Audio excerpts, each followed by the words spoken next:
adventures. You may have noticed I'm sitting in the home theater. I don't know if you guys had a chance to see our last video or not. Hopefully you did. That's why you're watching this one. Video really kind of took off. We got a lot of views and a lot of good comments, and it seemed to be a pretty popular video. I guess there's people out there that definitely want to hear about home theater setups and see what we've got going on. So I actually think we're going to do a little bit of a sequel video to that today. So this is going to be part 2 of our home theater tour. If you haven't seen the first video, I'm going to link it down below. Check it out, and we really kind of go into the decor of our theater and our seats and some of the decorations and shelves and the screen, the projector, the receiver, all that stuff we talk about in that video. But what I didn't really get into in that video is some of the details of the connections and the setup. And so I thought I'd go through some of that today and talk about how things are connected, talk about the settings of the projector, the settings of the receiver, the settings of the Apple TV, and how I have everything set up the way that it should be. I also mentioned this in the last video, but this receiver has an auto setup feature called Audyssey that helps calibrate your speakers. And I've had mixed results from that in the past. So right now I don't even have that set up, but I just have it set up manually. But I think today I'm gonna actually try to set that up again, and we'll see how that goes. I'll kind of show you that process and see if it makes a difference and improves the quality of our sound. So let's get started. I've cleaned up a little bit. I was a little bit embarrassed in the last video because the back of the screen and the cords were such a mess. So today I've been cleaning up a little bit and organizing, and let me show you what it looks like. So here's the screen. I've got the speakers pulled out right now because I was working behind the screen today. And as we talked about in the last video, these are Klipsch speakers. Let me show you the model number. All right, so these are the main tower speakers. These are R26FA speakers. And I talked about this last time too, but these are the main left and right speakers that I'm using. And these had built-in Dolby Atmos right there. And that is this height channel right up here that's supposed to bounce the sound off the ceiling and become a height channel. But because of the weird shape of this room and the fact that the ceiling is not at all flat, you know, the Atmos speaker should travel up, bounce off a ceiling, and come back down towards the seats. But since the ceiling's not flat, I've disabled that aspect of these speakers, and I installed dedicated height speakers up there. But this is just a look at the back of this 26FA Klipsch speaker. So these are the height channels right here that are not connected. And then down there's actually 2 sets on this speaker. If I remember correctly, this speaker has a pretty decent built-in woofer and subwoofer. So it actually has the ability to run 2 channels, one for normal and one for low frequency effects. But because I have 2 subwoofers in this system, I'm not doing that. So this is just the one set of cables coming in. And then you can see there's kind of a gold connector that runs in between the 2 different inputs there. And so if you don't have a dedicated channel for low frequency, then you just connect the 2 together and the same input goes to both. And then we'll talk about how the low frequency effects are handled in the receiver and sent out to the subwoofer on a different video. I mean, on a different part of this video. Also notice, let me change my hand here, but these are banana plugs. I cannot recommend this enough. And so banana plugs, you strip this wire, and then there's 2 screws within here that holds the wire tight, and then it creates it a plug and play. Every decent speaker has the option to plug in like that versus running the bare wire into the side of the connector. And the banana plug situation has made it so much easier if you ever want to move your system around or speakers or disconnect, reconnect, being able to just plug and unplug as opposed to having to unscrew and untwist the wire and all that is so worth it. All right, so here's the spot behind my screen that I showed you guys last time. It's a little cleaner, a little better. The wires have been kind of organized to some degree, and it's been cleaned up a little bit. This is the stand where the speaker is going to sit on. So I have it sitting a little bit in front of the screen right now, but normally it goes right here. I didn't mention this earlier, but in order to put your speakers behind your screen, you do have to have a screen that has acoustic transparency. So some screens do and some screens don't. So if that's something that's important to you, you definitely need to make sure you have that before you decide on what kind of screen you're going to get and install. But this one does. So it's meant to have speakers behind it. And I'm going to kind of crawl back here and show you a little bit more of the details. So here's the center channel speaker. This is a Klipsch R52C right there. And you can't see it because the light is washing it out, but it's R52C. This is the Denon. I think I made a mistake on the last video too. I said an X2700. This actually is an X3700. And so you can see all the banana plug connections right here. And this is just for all the 7.2 channels. So you've got left, right, center, left surround, right surround, rear surround, left and right, and then Atmos channels left and right. So that's, I think that should add up to the number of connections that we have here. And then we also have a wired Ethernet. We have 4 inputs into the receiver, these HDMI connections. So 1, 2, 3, 4, and then 1 output. This is a pretty decent HDMI cable called Evanki. It's rated for the 48 gigabits per second that you need for 8K. This is an 8K receiver. My projector can't do 8K, but I figured I would future-proof this and run an 8K capable cable through the conduit so I never have to change it again. So that's why it's so beefy. I think it's 25 feet. I could be wrong about that, but I think it's 25 feet. Again, 8K capable. So this thick receiver goes out to the monitor, and that's what's going out to the projector. And then I have these 4 inputs coming in, which are Apple TV, Xbox Series X, Superbox from Amazon, and then one is not currently hooked up, but it was to a PlayStation. This little box right here, so both of my subwoofers are Bluetooth enabled. So this is a Bluetooth adapter for the main subwoofer. And you can see it goes to power, and then this is a receiver. And then this little cable here goes into the subwoofer connector. And then the other one's right next to it, actually runs all the way over here to this little guy, which plugs in there, has a blue light on it right there. And that guy is what's Bluetoothing to the butt shaker speakers on the theater seats. This I didn't really talk about either. This is a power conditioner, power strip here. I was having problems in here with static electricity, where actually if somebody were to touch the light switch, my projector would shut off and I'd have to power cycle it to get it to work again. It's an insane amount of static electricity in this room, so I assume that's why. I actually had an electrician look at it. They didn't find anything wrong. But this has helped. So now I run all the receiver and all the equipment through this power conditioner here that you can see can be rack mounted, but I don't need a rack back here. So it's just sitting on this speaker stand that I built. And then that's what plugs into the wall. There's the Series X over there. Here's the Apple TV. Again, hardwired with Ethernet. And then HDMI cable and power cable there. And then this is the Harmony universal remote. And then there's a little extra adapter right here that helps fire the signal so that my universal remote will work on this receiver. So let's see, I think that's about everything back here. It's all speaker wire, Ethernet cables, HDMI cables, universal controller for the remote, and then a couple of Bluetooth adapters for the subwoofer. So here's my main subwoofer. This is an R12 SWI-NA 240 watt subwoofer. Again, it's Bluetooth connected. It's auto on and off, which is nice in terms of saving power. And then that's why there's no cables into the line cables here. So it's in regular phase. I think that's if you have multiple subwoofers, you want to make sure they're on the same phase. This is the auto on switch right there.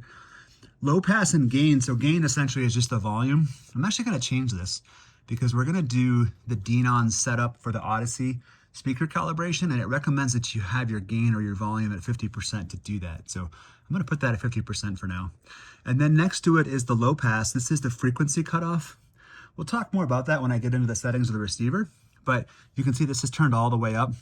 Essentially, this control is if you don't have a receiver. So then you can have input into this and you can set it. Basically, the cutoff is at what frequency below which will the subwoofer take over the audio. So if you have it set to 120 hertz, then any input above 120 hertz will go to the regular speakers, and any input below 120 hertz will go to the subwoofer. But we don't want to sacrifice anything on this setting because the receiver is going to handle all that. So by turning it to max, essentially you're saying everything is feasible to go to the subwoofer, and then the receiver will make the decision about what actually goes in there or not. I just realized this is super dusty. I need to get in there and clean that. All right, so these are the bookshelf speakers. This is R41M. So these are what I have for my surround speakers. This one just sits on the counter. I mean, it sits on the shelf right there. And then the left side is mounted to the wall because the shelf wasn't the right height. And these back here are the exact same. And then I'm not gonna climb all the way up here to see the model number of these. I don't remember exactly what they are, but they're a similar quality. They're just meant to be surround speakers, and they have that angle to kind of angle down from the wall. But in this case, it worked perfectly with the slope ceiling. And they're on a mount up there that's a ball mount to be able to control the angle however I wanted it to be controlled. So you can see some of these speaker runs are pretty decently long. This one runs to here and then connects to this speaker, but then this one continues there and then goes down the wall and goes back to that surround speaker, and this one over here. So I chose 12 gauge wire. I don't know if I could have gotten away with something smaller, but the wire isn't that expensive compared to the other costs of everything else in the system. So I chose to get a little bit of a bigger size wire. So 12 gauge wire. And then the other thing that I had read was important, and I don't know if this is or not, but making sure that on each pair, left and right, that you have the same length of wire. So there are some that would be a little bit shorter because of the runs and the conduit that I have.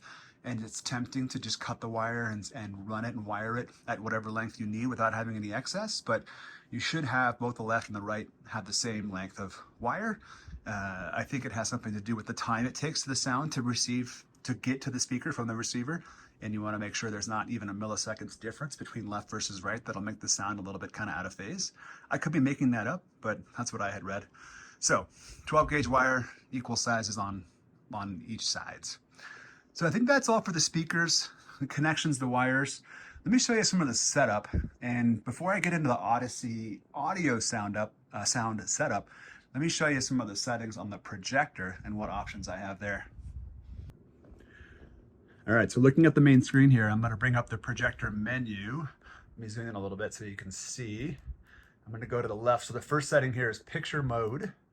And you come down here and you have options of bright, vivid, cinema, dark cinema, or user custom. One of the things I really love about this projector, this is the BenQ HT3550, is that really, I think, from what I had read online and some of the performance stuff that came with the projector, the calibration out of the box is really great. So I have made essentially no changes to the picture adjustments from what came out of the box, and I'm using a stock picture mode. I had the ability to get this room pitch black, so I probably could use dark cinema and get a little bit deeper blacks, but I've tried it and I just prefer a little bit of a brighter picture, especially once the bulb has a few hundred hours on it. So I have chosen to go with cinema as opposed to dark cinema. I think there's just some user preference there. So that's my picture mode, and you can see I haven't changed any of this. Brightness, contrast, color, tint, it's all right, and sharpness is all right where it came out of the box. Advanced. So here, gamma selection.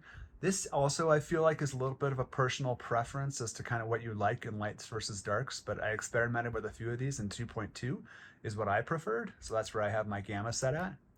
Color temperature, again, normal preset, and these are all, the gains and the offsets for all the colors are exactly how this projector came. I changed nothing.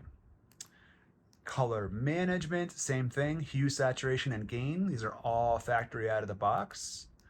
Cinema master. So I don't even know what some of this stuff is, but color enhancer, flesh tone, I have not messed with or modified with any of this stuff.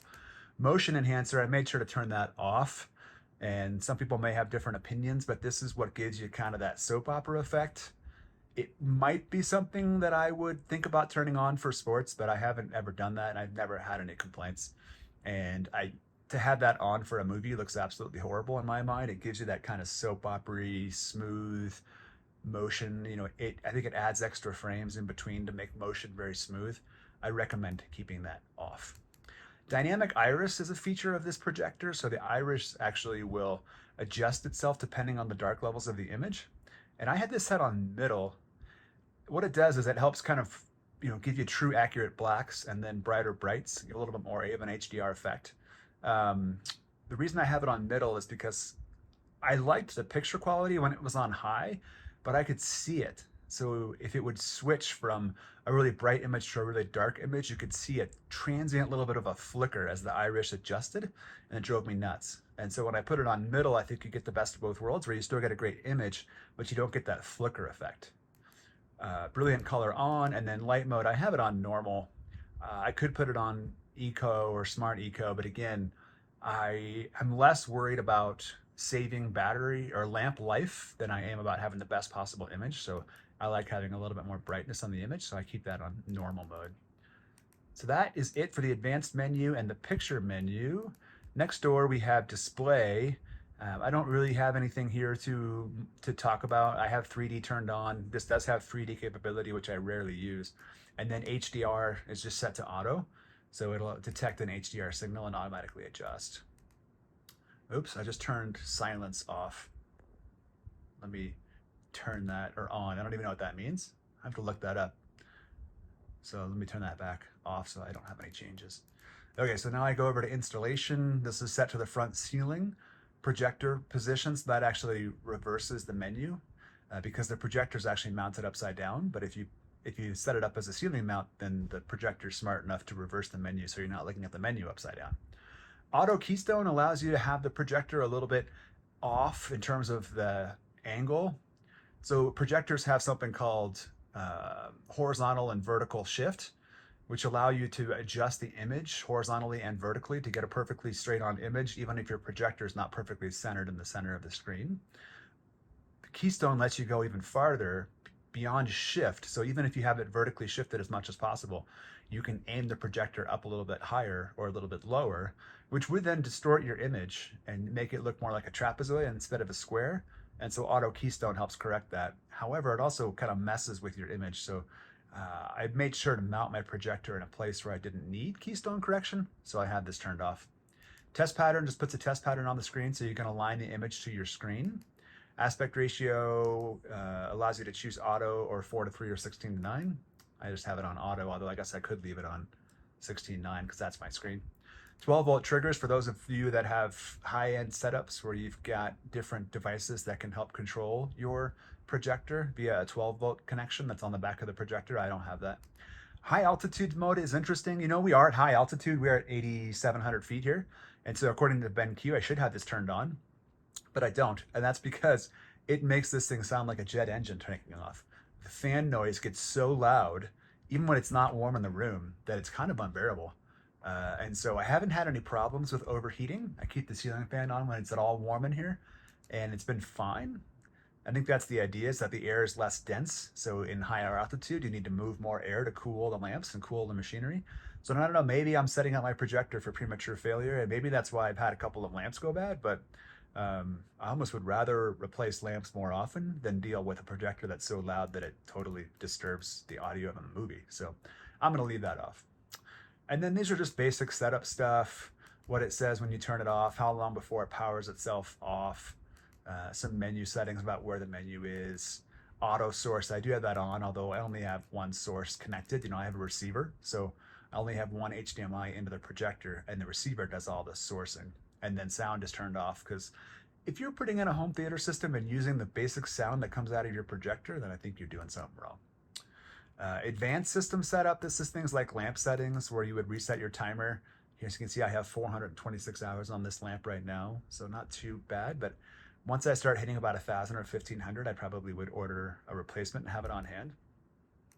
HDMI settings, this is all set to auto. There is an audio return, an eARC channel, so you could connect the projector backwards, but that's turned off because I don't use that. I have a receiver. LED indicator, firmware upgrade here. I have done that a couple of times and it worked fine, but I had checked recently and there is no new firmware for this projector. And then this is just the information. You can see it's on 4K 60, 426 hours, 3D is currently off. There's the firmware version and the service code. So yeah, I mean, I think the main adjustments that people will make is here in picture mode as to which type you like. And then perhaps here, gamma selection, color temperature, cinema master, dynamic iris, depending on your preference. Brilliant color, I leave it on. And this is not currently an HDR image, which I think is why the wide color gamut's not showing, but that is turned on when there's an HDR image. All right, so that's it for the projector settings. And let me switch gears a little bit and let's actually talk about the Apple TV settings. And then the last thing we'll do is the Audyssey setup for the receiver. All right, so looking at our main Apple TV screen here, I'm going to go to settings, and then I'm going to go down to video and audio. There's a couple things here that are kind of counterintuitive that I saw in other YouTube videos that really helped. So first of all, you see in the first setting there is enable HDR. The problem with the Apple TV is if you turn HDR on here, then it'll force everything into an HDR image. And so when you have SDR content, which is standard dynamic range versus high dynamic range, if you have SDR content and the Apple TV is forcing it into HDR, it looks terrible. So you should leave this off. And what you do is you come down here to format, and you're going to set this, if you have 4K, you're going to set this to 4K SDR, not 4K HDR, but 4K SDR. And then you can see these are for different hertz, different countries, etc. Or if you only have 1080p display, but this is a 4K projector. So I set this to 4K SDR, and then you come down here to match content. And actually I have this turned off, so I need to turn it back on. I've got the guy going through this so I can catch it. So match dynamic range essentially means that the Apple TV will sense when there's an HDR content, and then it'll turn HDR on. And then the projector will sense an HDR signal, and it will turn HDR on. So this sets HDR when there's HDR, and it sets SDR when there's SDR. And same thing for frame rate. If you play a movie that might have 24 hertz frame rate, the Apple TV will adjust to that, where if you're showing TV content that might be 60 hertz or 30 hertz, it'll adjust to that as well. So I would leave match content on range and frame rate, but leave your Apple TV set to 4K SDR, and that way you get the best of both worlds. Chroma is, I don't fully understand Chroma, but it's a higher quantity of data throughout the cable. It's a higher bit rate. And so to do that, you have to have higher quality cables. But I showed you guys the fancy 48 gigabit cable that I have going to the projector, and I have a good cable from the Apple TV to the receiver as well. So I'm able to keep that on 444. And HDMI output, that's default. I don't know what that means, but that's what I have it set. So these are my settings. At 4K SDR, YCBCR, 444, match range, and frame rate. And then this will take it to an auto test to make sure your cables and your connections work for your settings. And that's really it. Now for audio output, it's going to the TV speakers, which just means that the Apple TV is plugged into a receiver. It means it's not going through Bluetooth or anything along those lines. And then audio format, I'd recommend leaving it on auto. So essentially it's not decoding the audio, it's sending it uncompressed. See down there, it says audio will be decoded and sent to your equipment as uncompressed multi-channel LPCM. And so essentially it's sending uncompressed, highest possible quality of audio, and then the receiver is what's going to do the work decoding it. And then Dolby Atmos, heck yeah, I want that turned on. And so the other things are just kind of preferences if you want to reduce loud sounds or navigation clicks, sound effects, etc. And then color balance. This was a new feature in Apple TV a few years ago where you can actually use the camera of your phone to do color balancing of the TV, but for a projector it doesn't really work. I've tried it. You can't really do it because there's not a screen, there's not a display. Wireless audio sync, I've never had any sync problems with the Apple TV, so I haven't had to worry about that. And then zoom, overscan, and then color bars will give you a color bar sample, again, for calibration purposes.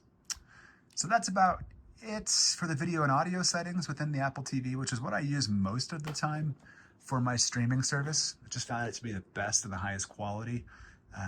Again, I have it hardwired, and so there's enough of bandwidth on a speed test. That was my last one. I use Starlink for my internet, and so there's enough bandwidth on the hardwired connection to always essentially be able to stream 4K Dolby Atmos content without any issues. We don't have fiber or anything along those lines up here. Some parts of Lake City do, but we don't. But with Starlink, it's been good enough. All right, so we showed you the projector settings and the Apple TV settings. Now let me show you some of the receiver settings. So I'm going to go into the setup menu on the Denon. Again, this is an X3700H. And here's the settings. So we have audio, video, input, speakers, network, HEOS account, general, and setup assistant. So let's go to audio here first. So this allows you to individually adjust the audio levels for your center speaker, your subwoofers, or your surrounds. Allows you to modify audio delay if there's sync issues. or overall volume settings, like you can set a maximal volume there, or you can set it to always turn on at the same volume or turn on at the volume you left it when you turned it off. So these are kind of the settings here in the audio menu.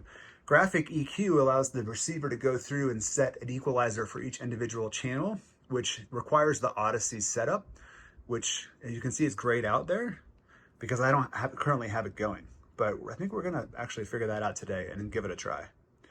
Video is the next setting here. So for the most part, I would recommend not messing with any of this stuff. So it's much better, I think, to let your projector or your screen, your display, whatever you have, adjust your picture quality, and don't mess with your picture quality within the receiver. So you can see pretty much any setting that's in here, picture mode is turned off. Any setting that's in here that allows the receiver to mess with the picture quality, I have turned off. So there's a pass-through source, so if the receiver's powered off, it will pass through video to the projector, even if the receiver's turned off, but that's never gonna be the case in our setup here. HDMI control is turned on, so that means something like the Apple TV has the ability to power off the receiver once it turns itself off. And that's what some of this stuff is here. Power saving, smart menu, I have all that stuff turned off. Output settings is the next item in this menu here. So again, a scaler, I have that turned off. I don't want my receiver messing with my video quality.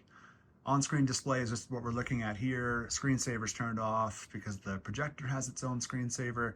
I think I mentioned this before, but you know, I do have this set to enhance, so it could put out an 8K signal, but I don't have any 8K equipment. Actually, that's not true. I think the Xbox can do 8K, but my projector cannot do 8K. And then this is the HDCP setup. It's all set to auto, and TV format is set to NTSC. So that is the video. Next would be inputs, and this is kind of what's coming into your receiver, so you can rename them or hide them. You can change the audio of each individual source. So this is what I have right now, and I haven't really, okay, so I have changed some of them here, so you can look and see which is actually connected to which input. So my Apple TV is actually what's connected to media player, or it says home theater. What's connected to game is my Xbox. I have the PlayStation 4 connected to aux, and the Superbox is connected to the 8K input. So that just kind of helps you label it. Although I use a Harmony remote control, so it's not like I'm trying to remember which one is which. The remote control pretty much controls all this for me. Now let's go down to speakers. And then here, Audyssey setup or manual setup. So I'm gonna go to manual setup because that's how I have it set up right now. So if I go to ampersand, it takes a second, but it should kind of show you a general demonstration of how this is set up. So 9.1, although technically it is 9.1, but another way to think of that is it's 7.2.2 because there are 2 subwoofers and 2 Atmos channels. So floor, I have 5 channels, and then height, I have 2 channels, and then 2 subwoofers. So if you look over at that diagram, you can see there's a left and a right. There's a center speaker underneath the screen. There's 2 subwoofers, one of which is the big subwoofer on the ground over there, and the other of which is the subwoofer that's underneath my seats. And then there are left and right surround and left and right rear surround. So that matches my speaker setup. And then speaker config, if we go into that menu, oops, there it goes. So I have all of these set to small, and again, I'm going to try to run the Audyssey today and see what it comes up with. These front speakers, I think, could technically be considered large. And so the idea here is that a large speaker is able to produce its own low frequency sounds. It might have its own integrated subwoofer, where a small speaker does not, and it's more of a tweeter and not woofers or subwoofers. And so this just depends on the low frequency sounds, what it's going to send to the speaker and what it's going to send to the subwoofer. So I've got pretty aggressive subwoofer setups here, so I set all these to small, trusting that the low frequency sounds are going to be handled by the subwoofer and not by the speakers, even these big ones over on the side. And I'll show you when we get to the crossover settings, you can actually control that a little bit better. So these are all sent to small. I have 2 speakers for subwoofer, 2 speakers for the surround back, and then top middle. And that's top middle is these guys right here that are above me that are my Atmos speakers. So we're gonna go back out of this. Distances would be set automatically in the Audyssey, but I think I've modified these with a tape measure to give you an idea. But it just kind of, you know, shows you how far each speaker is from the listening position. So the center's a little bit less because it's right in the center. The subwoofers were set automatically by the Audyssey setup. That's not my setting. And then the surrounds left and right are about 7.3 feet. And if I keep going down past the next screen, the surround back and the top middle are roughly 6 feet apart. And that's about right. You know, when I sit here on my couch, the surround, the height, and the surround rears are all about the same distance from my ears. Levels will play a test tone. So if I go here, I can start a test tone.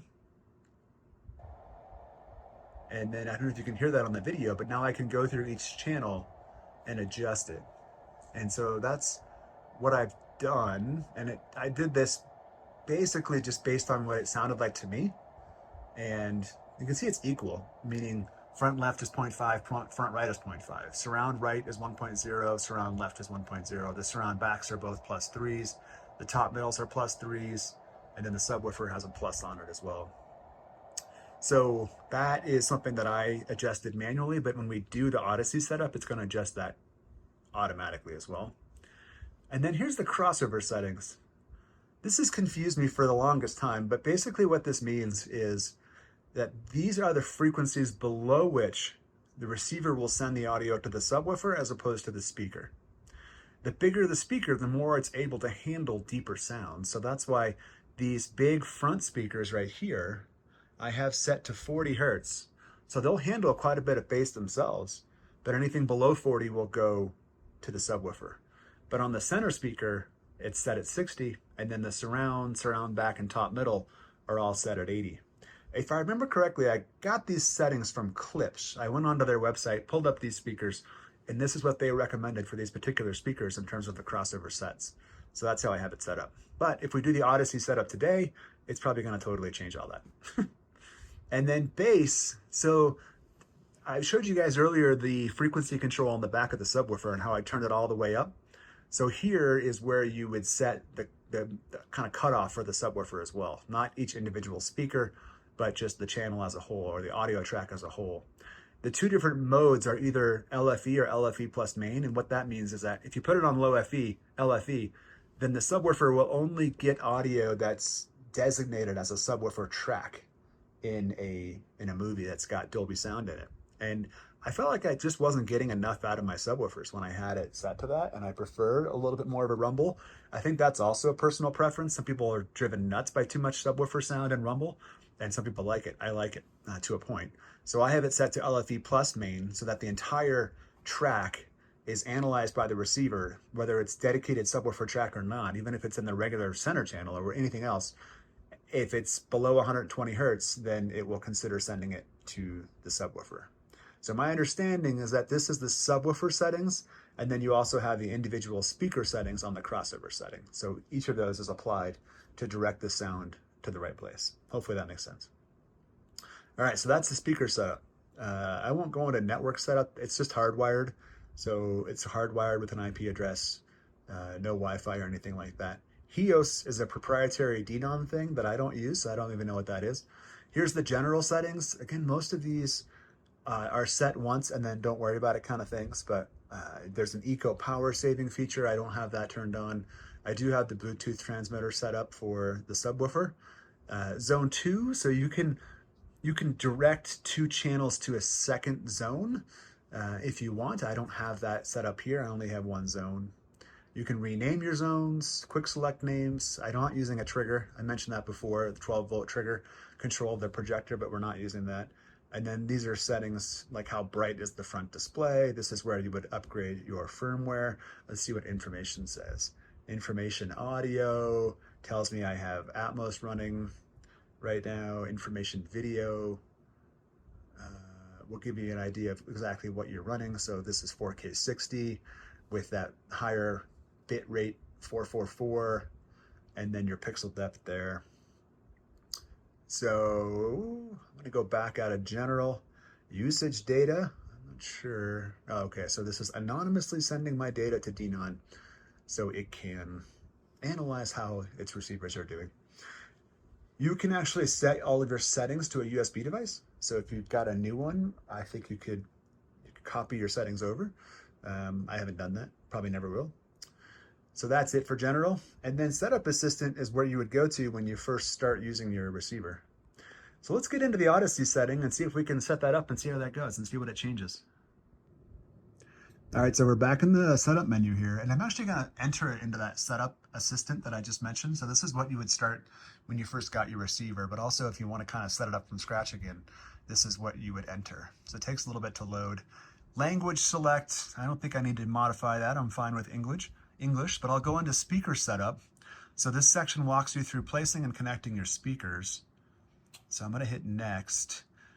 Place each of your speakers in the proper position. Well, they should be already placed. The only exception is these towers. I gotta put them back behind the screen, and I'll do that before we do the Audyssey setup. So do I have more than 9 speakers? No, I have 9, but not more than 9. So you gotta connect them, and you gotta keep the polarity correct, with the positive being the red wire and the negative being the black wire. And if I remember correctly, this will actually check and make sure that you connected the polarity correctly. So it's actually telling you how to split the wires or strip them. And we use banana plugs, so we're not putting it like this with the bare wire into that gap. We're plugging the banana plug into the end of that connector. That's all done, so we're skipping through that. And it's gonna walk you through each individual speaker. So connect the right front, connect the left front. Do I have a center speaker? Yes, I do. Connect the center speaker. Do I have surround speakers? Yes, I do. Connect the right surround, connect the left surround. Do I have surround speakers at the back of the room? Yes, I do. How many? 2 of them. Connect the right sound back, connect the left surround back. Do I have height speakers? Yes, I do. I have 2 speakers. And are they front height? No. Are they top front? No. Are they top middle? I said yes to this because they're essentially right over my screen. So this is where I have them set as top middle. You could also do top rear or rear height. But let's do top middle. And these should be all connected correctly already, top, middle, right, and left. And then yes, I have a subwoofer, and I have 2 subwoofers. So we're gonna set that up, and the first subwoofer is the main one that is on the ground, and the second subwoofer is the Bluetooth connection to the speaker woofers. So there you go. Front, yes. Center, yes. 2 subwoofers.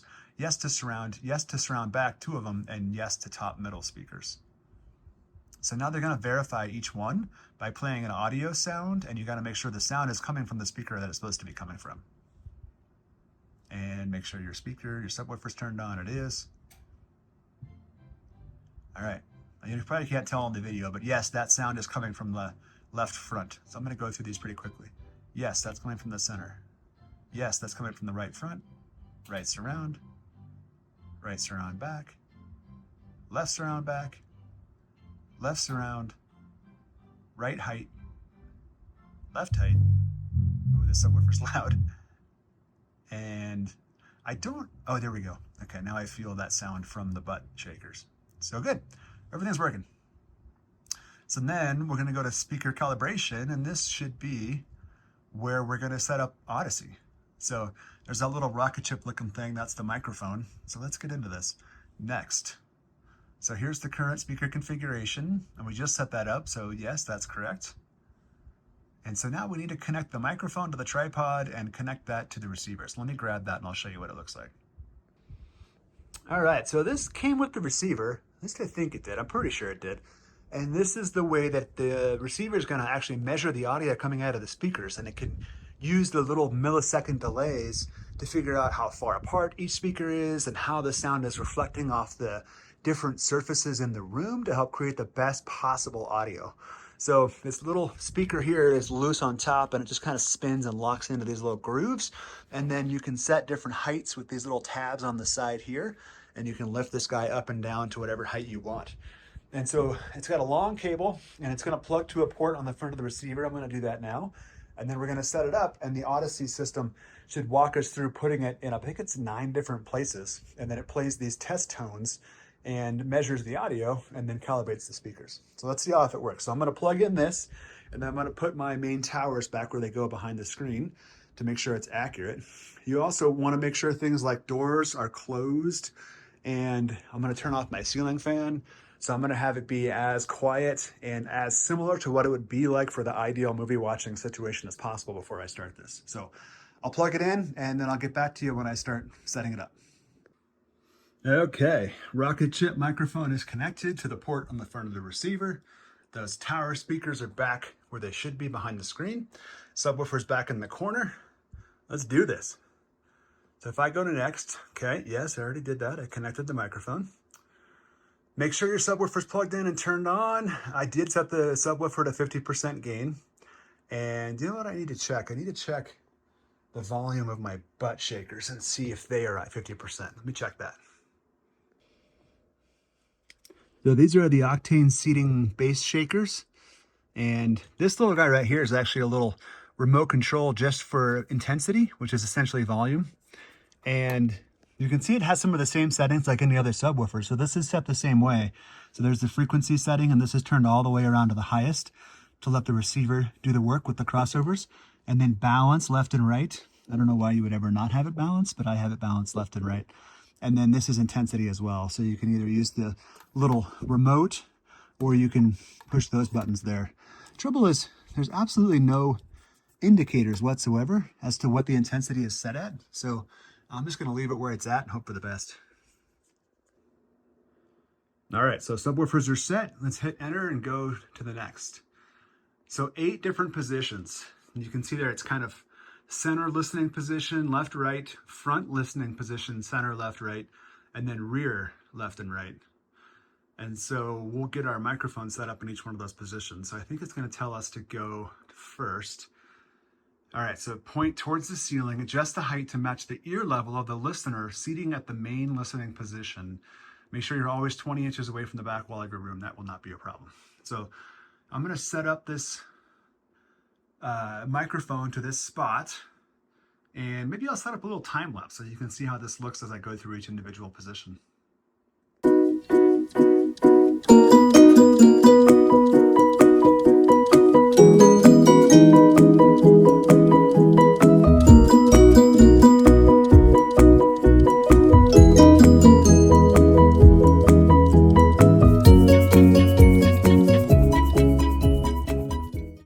So measurements complete. That's a no joke process. There's 9 speakers and there's 8 positions. So it's 72 different measurements. It probably took an hour, close to it, moving that thing around and then having it record every speaker at every position. So now measurements are complete. One thing that was cool, I haven't done this in a long time, and I think there's been a software upgrade. So it started and it analyzed the subwoofer volume, and it said the subwoofer is way too loud. And so it put up there a measure of decibels, live recording the subwoofer volume, and then told me to turn down the volume on the back of the subwoofer until it hit 75 decibels. So we did that. It wants to do that for the other subwoofer too, but that's not a standard subwoofer. It's a seat rumbler. And so it can't really hear that because it's kind of built in. You know, it's more about vibration than noise. So I just kind of skipped through that, and I guess we'll have to just see how that works. So measurements complete. Select continue. Audyssey Dynamic EQ maintains bass clarity and surround sound at low volumes. Do I want to turn that on? I'm going to go with no. I think in general, any sort of feature or volume leveler or volume processor is a bad idea. So I'm going to say no to Dynamic EQ. And it's now analyzing and correcting, and I got to go disconnect the microphone. It took it about 2 or 3 minutes, disconnected the microphone, and it says speaker calibration is now complete. MultEQ XT32 is on. Dynamic EQ is turned off. That's what we said. Next. Okay, there it is. It's done. Huh. All right, so speaker setup and calibration is done. Network setup, TV audio connection, input setup, mobile apps. I don't need to do any of that. All right, so I'm back in the main setup menu. So I'm going to go to speakers. And then now we did Audyssey setup, so I'm going to go to Audyssey setup. And there's a couple options here to manually change ampersand channel select, but I'm going to go to check results and see if I can get it to tell me what it came up with the auto measuring.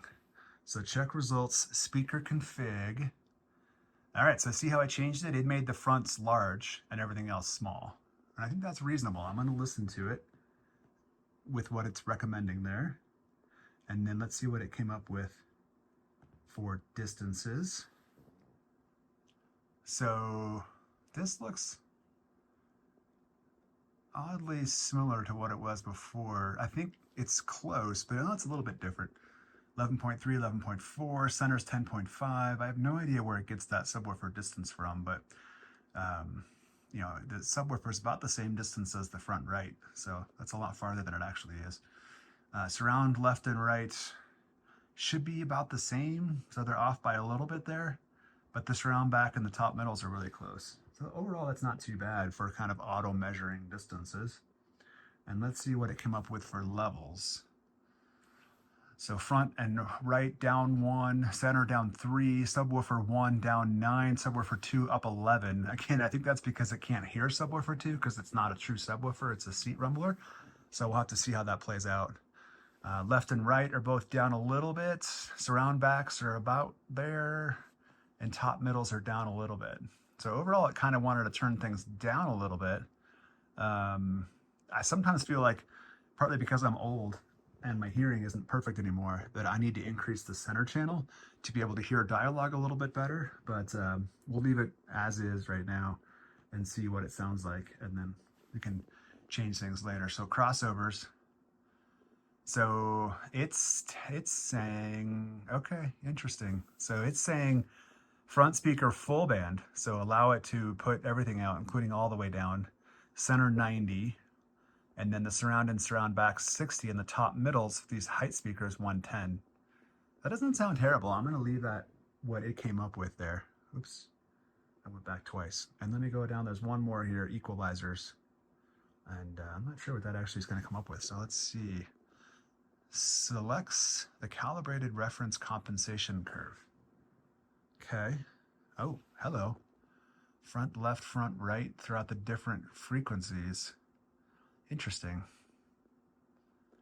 I don't know what I'm looking at here. Maybe some of you smarter than I am in the comments can tell me what this means.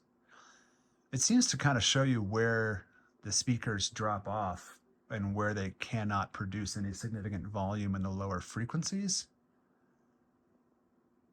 Very interesting, but it certainly kind of measures them very, very well across all the frequencies. And so I believe that the cutoff might be more accurate here than when I set it manually. So there you go, Audyssey setup. And I'm not going to start because I just did it. So I'm going to go back, and I think that's about it. I'm going to go here. Okay, that's where you would adjust the center level. And then I'm going to go down to subwoofer. Okay. So I'm going to play a movie first and see what I think, and see if I can tell a difference from when I had it manually configured to the Audyssey configuration. I'm just seeing, okay, so here's where you'd come back and turn the dynamic EQ on if you wanted to, dynamic volume. See, I leave all that stuff off. I'm not sure what Audyssey LFC is. Let's see if it tells me. Dynamically monitors the low frequencies and prevents them from traveling through walls. Nope, I want them traveling through every wall possible. So I'm going to leave that on, and let's play a movie, and then we'll see what the sound and the bass are like in the center channel, and then I'll come back and let you know.